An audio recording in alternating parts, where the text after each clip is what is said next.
This video is going to talk about how to construct a line that is parallel to a given line and goes through a point. I'm going to go ahead and talk about the first way, and then I'm actually going to have you try to come up with another way and see if you like that way better.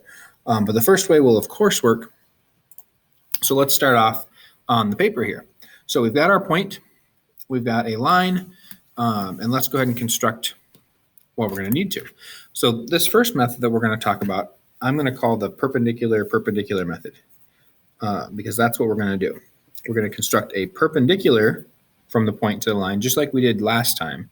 And then we're going to construct a perpendicular to that line. And that's going to automatically give us parallel lines. So we're going to do the exact same steps as the perpendiculars before. We just got to do it twice. So starting off, we put our point on there, and we're going to make 2 marks on our line that are an equal distance from point P.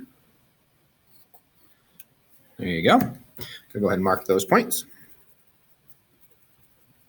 And then I'm going to bisect those. So I'm going to go set my compass just a little bit past halfway, make an arc through from one point, and make an arc through from the other point.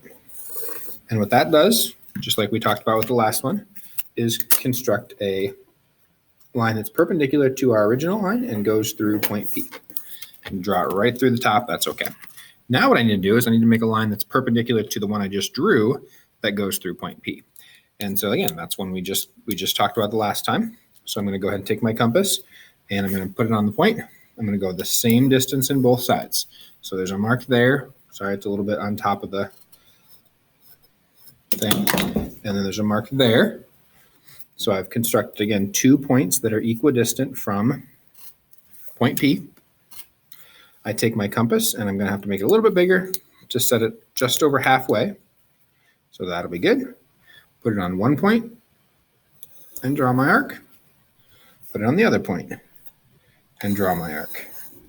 And then I draw my line right through there.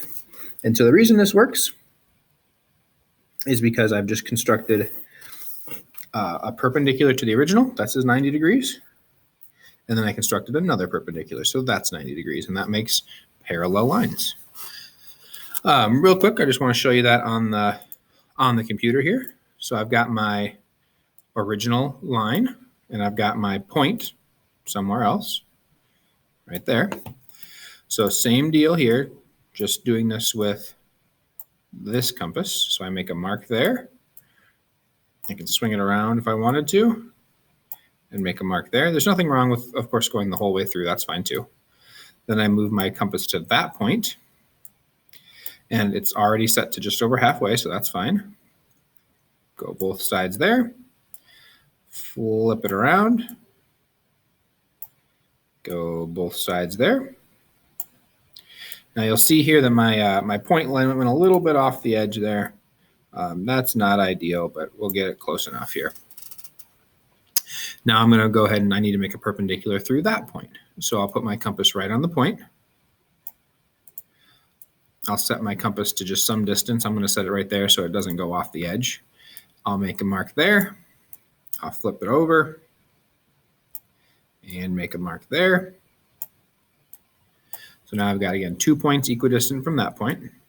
Put it there, go just past halfway, and now I'm going to make my mark and my one arc from that side, flip it over to the other side, and make my mark there. Now I've got my 2 points to draw my line through.